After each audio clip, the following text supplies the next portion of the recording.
네, 추석 연휴에 여러분은 연블리의 비밀노트 시작하도록 하겠습니다. 연휴가 시작이 됐는데 아마 기분 좋은 분들이 더 많지 않을까 하는 생각이 듭니다. 이번 주에도 삼성전자, 미국 정부 셧다운 등 이슈가 많았는데요. 하나하나 짚어볼게요. 이사님 안녕하세요. 네, 안녕하세요. 네. 그러니까 이번 주에 사실 주식시장이 지난주가 좀 안 좋았어요. 지난주 금요일 날 갑자기 이제 폭락해가지고 좀 충격을 받았는데 이번 주는 사실 추석 연휴가 있는데도 연일 강세 보이면서 사상 최고가를 또 다시 한번 코스피가 3,500을 넘겨버렸습니다. 근데 아시겠지만 그거는 샘 알트먼이 한국 반도체 기업의 대규모 D램 반도체 이제 구매하고 싶다 한국에 와서 요청을 했고요. 전 세계 반도체 생산량의 60%를 달라 그랬어요. 정말 이게 숫자가 좀 믿겨지지 않는데 이제 그러다 보니까 이제 목요일 날 하이닉스가 10% 이상 오르고 삼성전자도 결국 이제 9만 전자를 드디어 찍어버리는 그런 이제 상황이 나오면서 반도체 랠리가 이어졌고 또 거기다 이제 미국 같은 경우는 약가인화가 이제 화이자가 약가인화를 발표했는데 이게 악재가 아니라 이제 불확실성이 해소됐다는 이제 얘기가 나오면서 미국에선 제약바이오가 좀 급등하는 그런 양상이 나왔습니다. 물론 이제 이게 셧다운이 좀 시작은 이제 되면서 좀 이 부분은 좀 부담이 되지만 주식시장은 크게 반응은 없는 게 과거에도 셧다운이 여러 번 있었는데 실제 시장이 그렇게 크게 빠진 적은 또 없었거든요. 그러다 보니까 이번에도 해결되지 않겠냐 이런 좀 기대감이 있는 것 같고요. 그래서 시장은 어쨌든 큰 폭으로 올랐고 다만 이렇게 시장이 좋은데도 개인 투자분들은 연일 지금 대량 매도를 하고 있어요. 하루에 1조씩 파시거든요. 차익 실현이에요? 네, 계속 오르면 오를수록 주식을 줄이고 있고 물론 이제 예전에 삼성전자 물려 계신 분들도 많이 계시다 맞아요. 보니까 이제 얼마 만에. 근데 반면에 외국인들은 그냥 하루에 1조 이상씩을 대량으로 좀 순매수하면서 적극적으로 한국 주식에 좀 베팅하는 그래서 지금 외국인들이 이끄는 장세가 이번 주에도 계속 펼쳐졌다라고 말씀을 드리겠습니다. 네, 그러면 개인들이 그렇게 많이 파는 걸 보면서 좀 아쉬우신가요? 근데 계속 팔았어요. 그러니까 그동안. 어떤 말씀 드리고 싶냐면 그때 이제 이재명 대통령 당선되고 나서 2,700이었거든요. 근데 지금 3,500인데 주식을 거의 사질 않으셨어요. 그냥 계속 오를 때마다 비중 축소를 하셨기 때문에 근데 그래서 예탁금은 엄청 많아요. 이제 주식을 팔아놓고 맞아요. 나다 대기 보니까 자금. 근데 이제 중간중간 조정이 안 나오다 보니까 이제 많이 사지 못하셨고 그러니까 걱정은 이거죠. 이렇게 계속 오르면 결국 개인 투자분들이 지금 다른 데 투자할 데는 없거든요. 네. 결국 주식으로 들어오실 텐데 이제 또 너무 비싸게 사면 또 우리 한 몇 년 전에 경험을 해봤잖아요. 그래서 참 지금 어려운 상황인데 어쨌든 지금 개인 투자분들은 지금 너무나 공격적인 좀 매도를 하고 있는 부분은 조금 좀 아쉬운 좀 상황인 것 같습니다. 그렇군요. 자, 미국 얘기해 보겠습니다. 셧다운 얘기해 주셨는데도 시장이 반응이 없었다. 왜 그런 걸까요? 왜냐하면 이제 이번에도 금방 끝나지 않겠냐 이렇게 좀 생각을 하고 있고 과거 사례를 보면 이제 이 셧다운이 GDP 성장률에 가하는 하방 압력이 사실 별로 크진 않았습니다. 제일 최장 기간이 2018년 4분기랑 2019년 이제 이 1분기 초인데 그때 역대 최장 셧다운이 발생했거든요. 근데도 그때 4분기 GDP의 0.1%, 2019년 1분기 GDP의 0.2% 손실이 발생했어요. 그래서 생각보다 큰 총격 없었고 이게 이제 끝나고 나니까 전체 연간으로 따졌을 때는 마이너스 0.02%. 요 정도 감소 효과가 생긴 거죠. 그래서 셧다운이 발생하면 이제 연방 정부의 그 어떤 기능들이 마비되잖아요. 근데 그게 모든 기능이 마비되는 건 아니거든요. 반드시 해야 되는 거는 셧다운 하지 않습니다. 그래서 실제 충격은 그렇게 크진 않았고 다만 불확실성일 뿐이죠. 그래서 과거 셧다운 기간 평균적으로 S&P 500 지수가 플러스 0.05% 올랐대요. 이게 평균 내보면. 그래서 이번에도 시장을 우려하지 않고 있고 그리고 이제 물론 이 트럼프 대통령이 이번에 이 셧다운 하는 김에 그 연방 공무원들을 대량 해고할 거다 이렇게 좀 엄포를 한 적은 있거든요. 근데 만약에 그게 시행이 되면 좀 증시의 악재가 될 수 있지만 아직까지 이제 그런 뉴스는 없고 일단 시장은 과거의 사례를 들어서 결국 1, 2주 안에 해결될 것 같고 그리고 충격은 없었기 때문에 오히려 지금 미국의 AI 제약바이오 이런 랠리에도 초점을 맞추면서 시장은 크게 신경 쓰지 않는 그런 좀 분위기인 것 같습니다. 자, 그리고 관세 우려가 사실 계속되고 있지만 미국 물가가 안정적인 가운데 골드만삭스는 미국 서비스 물가가 내년에 좀 둔화될 거다 이런 전망을 내놨어요. 그러면은 주식시장에는 이건 또 호재인 거죠. 그러니까 물가가 튀는 게 제일 악재예요 지금은. 왜냐하면 돈을 계속 푸니까 돈 푸는 걸 줄이려면 물가가 오르면요 금리 인상을 하거든요. 그러니까 물가 튀는 게 제일 악재입니다 지금은. 근데 지금 이제 골드만삭스가 전망했던 건 뭐냐면 지금 이제 연준이 제일 중요하게 생각하는 물가가 그 PC 물가죠. 항상 네. 월말에 발표하는 그건데 이 PC 물가가 지금 최근에 이제 2.1까지 떨어졌다가 2.3에서 왔다 갔다 하고 있거든요. 이게 옛날에 7.2까지 오른 적이 있어요. 근데 연준 목표가 2.0%입니다. 그러니까 거의 이제 근접을 했는데 더 중요한 거는 그 이제 PC 중에서 서비스 물가가 제일 중요해요. 왜냐하면 미국 물가의 71.6%가 서비스 물가거든요. 특히 이제 에너지나 상품 가격, 그러니까 음식료 가격을 뺀 걸 우리가 보통 근원 물가라고 그러죠. 네. 예. 그래서 이 근원 PC가 가장 중요한데 여기서 서비스가 차지하는 게 71.6. 그러니까 서비스는 뭐냐면 뭐 이렇게 우리 헬스케어 병원 가서 의료비, 주거비, 음식이나 숙박비 뭐 이런 것들 얘기하거든요. 그리고 이제 포트폴리오 자문 수수료라 그래서 미국 사람들이 이제 이렇게 자문, 그러니까 투자할 때 또 자문하는 경우들이 많은데 그런 수수료 이런 걸 뜻하는데 이게 굉장히 비중이 큰데 이게 이제 꺾인다 이렇게 전망을 한 거예요. 그 이유가 일단 트럼프 이게 그 반이민 정책 때문에 네. 지금 이제 불법 이민자 막 지금 내보내잖아요. 그러니까 주거 수요가 좀 부진한 거예요. 주거 수요가 부진하면 이제 임대료가 떨어질 가능성이 높은 거죠. 그래서 이 아까 말씀드린 주거비에서 제일 중요한 게 임대료인데 이런 부분 때문에 임대료가 지금 실제 지금 계속 꺾이고 있고요. 네. 거기다가 지금 이제 미국의 노동시장이 좀 위축됩니다. 그러니까 임금 상승률이 또 둔화되는 거예요. 그러니까 이런 부분들은 서비스 물가를 이렇게 하락시키거든요. 그래서 앞으로 지금 미국의 근원 PC 서비스 물가 상승률이 올해 7월에 3.5%였습니다. 근데 올해 12월 전망은 3.2.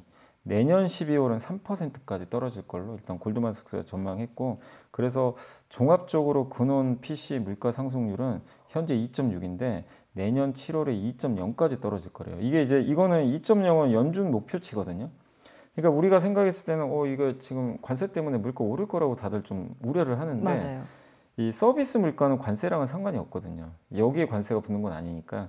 근데 이 비중이 높은 미국이 이런 아까 임금 상승률 둔화되고 주거비가 꺾이면서 골드만삭스 전망에 의하면 내년에 연준이 원하는 목표까지 떨어질 수도 있다. 그러면 이게 랠리가 더 오래 갈 수도 있어요. 이 전망이 맞는다면. 여기에 원유가 수요 피크아웃 될 거라는 이제 분석도 있어요. 그러니까 원유 수요가 이제는 결국 고점 찍고 꺾일 거다. 이런 이제 분석들 나오고 원유 꺾이면 물가가 또 오르는 걸 또 이걸 저해시키겠죠. 예. 그래서 이런 부분들을 딱 우리가 종합해 보면 우리가 좀 두려움을 가졌잖아요. 관세 때문에 물가 오르면 어떡하나 이런 두려움이 있는데 그거를 방어할 수 있는 서비스 물가, 유가 하락 이런 게 이제 포진해 있기 때문에 이 물가 상승에 대해서는 우리가 생각한 것보다 좀 덜 그렇게 좀 위험한 상황이다. 이렇게 좀 봐주셔도 좋을 것 같습니다. 네, 그나마 좀 다행인 것 네. 같아요. 그 앞서서 이제 바이오가 강세다, 특히 미국에서 이런 얘기 해주셨는데 그러면서 얘기해 주신 게 약값 인하였거든요. 이 파이자가 약값을 인하해서 바이오주에 오히려 좋게 작용했다. 근데 약값 인하면은 악재 아닌가요? 근데 이게 모든 약값을 하는 건 아니고요. 이제 내용을 보니까 메디케이드가 이제 미국의 저소득층 대상으로 보험 적용하는 건데 거기 들어가는 약을 대상으로 하는 것 같더라고요. 그러니까 이제 그 약이라는 게 워낙 좀 그 판매하는 게 되게 다양하잖아요. 네. 그래서 여기를 겨냥했기 때문에 화이자에 뭐 엄청난 타격을 가하지 않을 것 같다. 이런 좀 분석도 있고 또 이미 트럼프가 예전부터 계속 약간 낮추라고 언급을 했는데 일단 이제 이걸 막상 발표하니까 시장 악재가 이제 발표되면 오히려 그게 끝나버리거든요. 불확실성이 네, 해소됐다. 오히려. 네, 그리고 그렇게. 관세 면제를 얻어낸 것 같아요. 화이자가 3년간 관세 안 매기겠다. 네. 이렇게 좀 언급을 했다고 합니다. 그리고 트럼프 행정부는 트럼프 RX라는 그 사이트를 이번에 만들어 가지고 네. 여기서 이제 약값을 낮춰서 판매하겠다고 했어요. 그래서 여기 들어가는 게 모든 약을 뭐 다 하는 건 아니고 이제 어떻게 보면 이제 합의된 이제 약들만 여기서 판매를 할 것 같은데 어쨌든 이렇게 해당 플랫폼에서 판매를 하게 되면 보험을 거치지 않고 직접 이제 의약품을 할인 구매가 가능하니까 중간에 그게 없어지는 거죠. 예, 그래서 이 직접 의약품을 할인 구매할 수 있다는 이제 방안이 좀 나왔기 때문에 이런 부분은 또 미국 소비자들한테 긍정적으로 좀 작용하지 않겠냐 이렇게 좀 보고 있는 것 같습니다. 그래서 이 부분이 이제 악재라기보다는 이제 불확실성 해소로 이제 시장이 반응을 하면서 네. 지금 화이자뿐만 아니라 뭐 일라이릴리, 노보노디스크 같은 제약바이오 기업들이 급등을 했고 또 한 가지가 그 트럼프 대통령 이제 이 직접 한 얘기는 아닌데 10월 1일 날 원래 그 의약품 100% 관세 부과한다고 얘기를 했는데 그 백악관 관계자가 얘기를 했대요. 이거 일단 당분간 보류할 것 같다. 예, 그러니까 무기한 연기시켜 버리는 거죠. 그래서 이 관세 리스크도 좀 완화가 됐기 때문에 미국 제약주한테도 좋고 이건 우리나라 제약주한테도 당연히 같이 적용되는 마찬가지로. 거니까 네. 예, 우리나라 바이오주들한테도 호재가 좀 되지 않겠냐. 그래서 일단 뭐 항상 트럼프 스타일이 그런 것 같아요. 일단 엄청 세게 때려요. 처음에. 그래갖고 막상 이제 뒤로 물러섭니다. 타코. 네, 맞습니다. 딱 그게 맞아요. 타코. 이번에 제약도 똑같아요. 그래서 아마 이제 남은 게 반도체 남았는데 반도체도 이럴 가능성이 저는 상당히 높지 않나. 실제로는 좀 세게 했다가 이제 협상하면서 좀 이게 뒤로 물리거나 아마 네. 그럴 가능성이 있어서 시장은 그래서 이제 더 이상 트럼프의 관세 협박에 이젠 크게 충격을 안 받는 그런 모습이 계속 나와지는 것 같습니다. 네. 자, 그런가 하면 골드만삭스가 글로벌 주식 시장에 대해서 비중 확대를 권유했다고 그래요. 근데 사실 저희는 이제 증시 고평가다, 언제 꺼지냐 막 이런 얘기하고 있었는데 골드만삭스가 이런 전망을 하게 되는 배경은 또 뭔가요? 일단 이제 이게 미국만이 아니라 이제 전 세계적으로 이제 비중 늘려라 주식 비중을 이제 이유가 있어요. 몇 가지가 기업 실적이 생각보다 괜찮고 사실 근데 이 기업 실적이라는 건 주로 AI 기업들이 정말 좋은 거죠 지금. 예, 근데 어쨌든 기업 실적 괜찮고 경기 침체가 아니잖아요 지금. 근데 경기 침체 아닌데 연준이 금리 인하를 했어요. 유동성. 예, 유동성이 네. 이게 굉장히 좋은 거죠.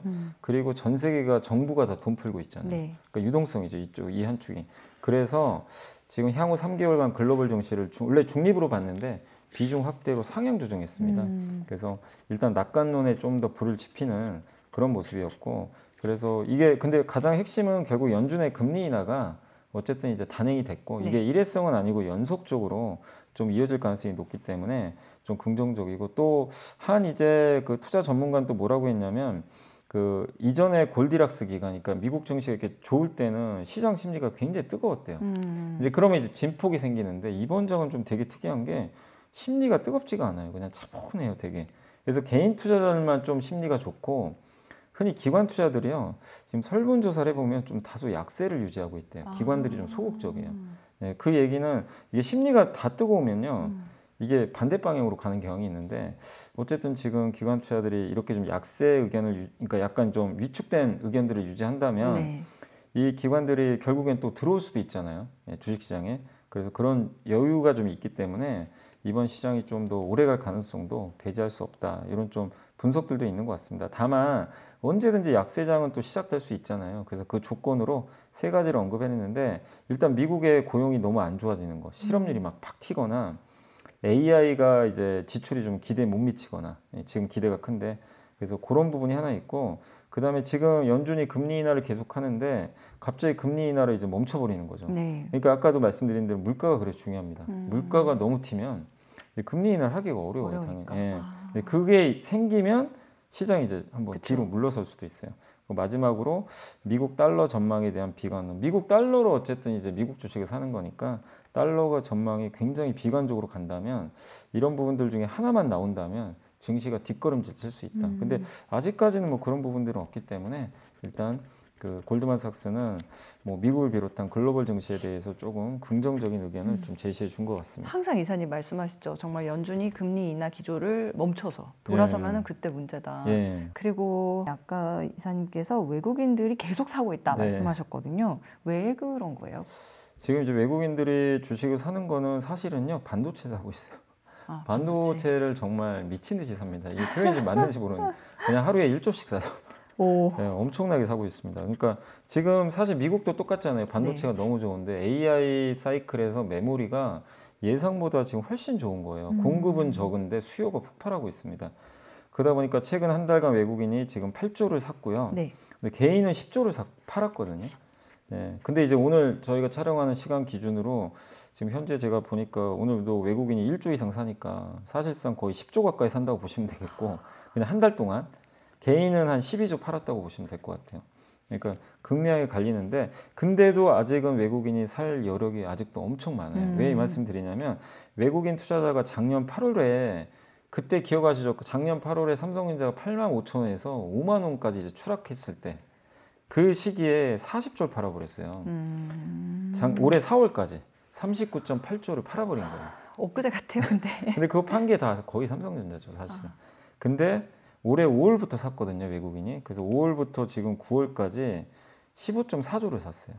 그러면 39.8조니까 우리가 아직도. 산실적으로 계산해도 24조가 남았어요. 이거 사도 그냥 이제 그냥 이 채워넣는 거죠, 그냥. 그러니까 아직도 살 여력이 정말 엄청나다는 거죠. 근데 왜 이렇게 사느냐?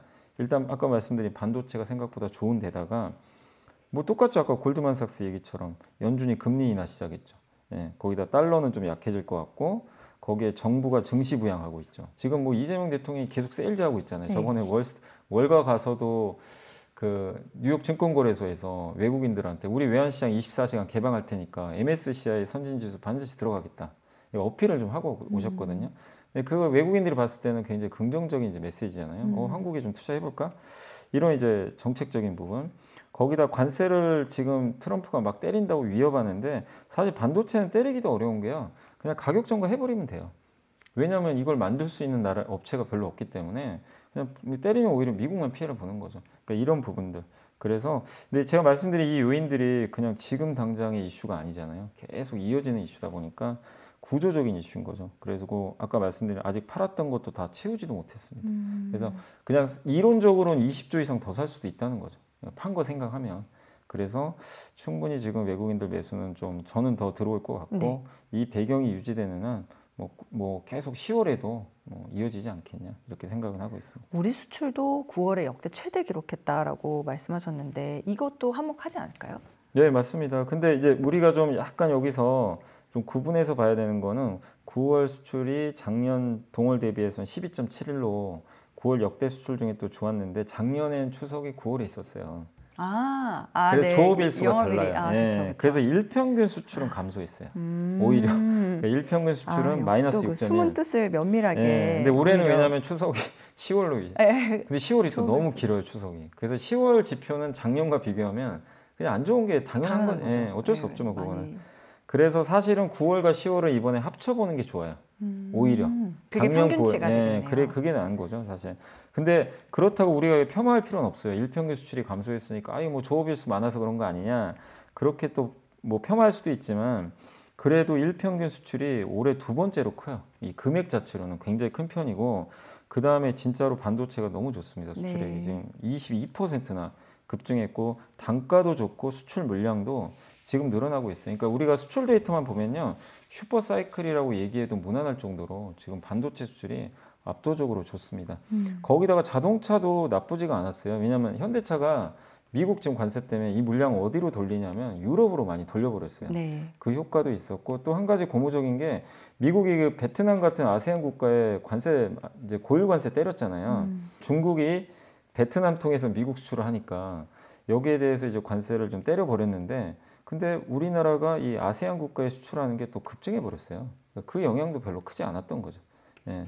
그래서 이 내용들도 되게 좀 좋은 상황입니다. 그래서 조업일수 때문에 뭐 약간 일평균 수출에 대한 좀 부분은 있겠지만 네. 전체 내용 자체는 나쁘지 않다. 거기다 화장품도 좋고 라면 수출도 잘 되고 있고. 예. 그러니까 근데 핵심은 어쨌든 반도체입니다. 반도체가 이끄는 수출이라서 이 부분에 대해서 여러분들이 뭐 일단 저는 긍정적으로 봐도 되고 다만 이제 11월에 9월과 10월 달 이제 10월 데이터가 또 나오니까 9월, 10월을 한번 합쳐서 또 보면은 좀 더 명확해지지 않겠냐. 네. 이렇게 좀 추세가 좀 더 예. 단단하게 보여. 이렇게 긍정적인 얘기들이 그래도 계속 이어지는 게 되게 반갑네요. 네, 맞습니다.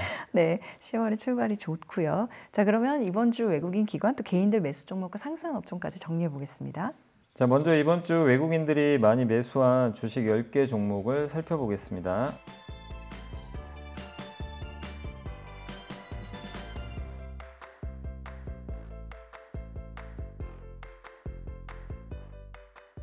이번에는 기관들이 이번 주에 많이 담은 10개 종목을 알아보겠습니다.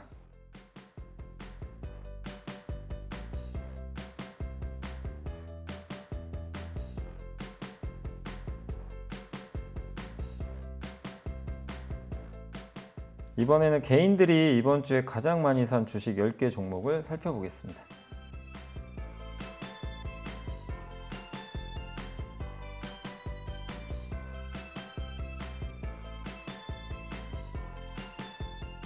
자, 이번에는 이번 주 상승한 10개 업종을 살펴보도록 하겠습니다.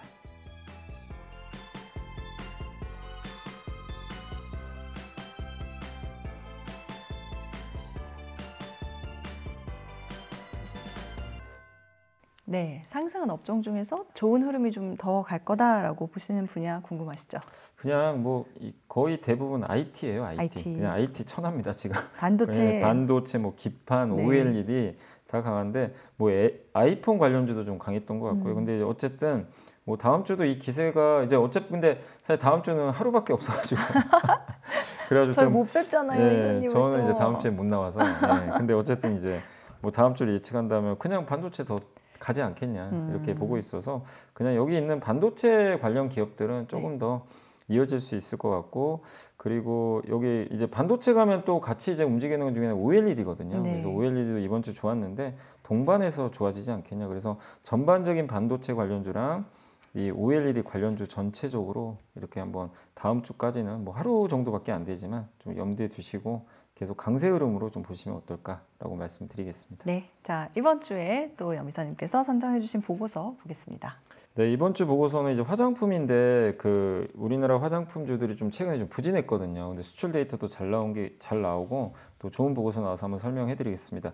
NH투자증권의 이제 정지훈 연구원님이 그러니까 뭐로 가도 해외로 K-뷰티 기행 이런 이제 제목인데 한국의 소프트 파워가 이제 돋보인다 이런 좀 내용이고 한국의 이제 소비재 이런 화장품 같은 거 수출을 우리가 보통 소비재라고 그러죠. 네. 그래서 반도체는 자본재거든요. 근데 이 한국의 소비재 수출 비중 이게 뭐 자동차도 포함되겠죠. 이게 자본재 수출 비중을 넘어섰다 이렇게 언급을 해주셨고 2024년 화장품 수출액이 20%나 증가해서 완성차를 제외하고 소비재 중에서는 가장 높은 성장률을 기록을 했다고 합니다. 한마디로 화장품이 정말 잘 나가고 있고 여기에 이제 K컬처가 붙었죠.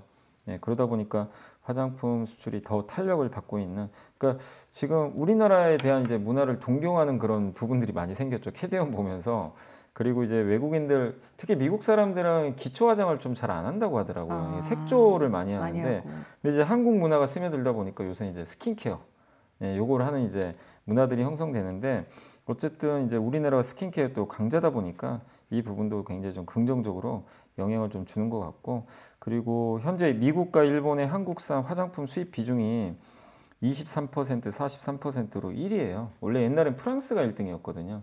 근데 이 나라들이 이제 한국산 수입 비중을 크게 늘리면서 지금 프랑스가 2위로 밀려나고 이제 우리나라가 1등으로 가는 그런 양상이 좀 나오는 것 같습니다. 그리고 K뷰티 흥행이 이제 온라인 채널로 또 확대가 되면서 가속도가 좀 붙고 있는데 네.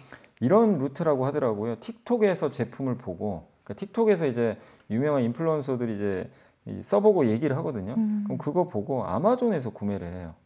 검색해가지고 그런 시스템으로 좀 가고 있어서 계속 이게 확산되는 그런 모습이고 또 여기서 끝이 아니라 이제는 미국도 좀 좋아지고 있지만 프리미엄 뷰티의 본공장이 유럽이잖아요. 거기다가 신흥 소비 강자 중동 이런 쪽으로도 한국 화장품이 계속 이제 약진을 하고 있어서 점점 이제 확산세가 빨라지고 있는 것 같습니다. 그래서 K뷰티 브랜드의 계단식 우상향을 우리가 일회성으로 보지 말고 꾸준히 중장기적인 관점으로 이렇게 들여다보고 대응하는 게 어떤가. 어쨌든 우리나라만이 할 수 있는 거잖아요. 이 부분은.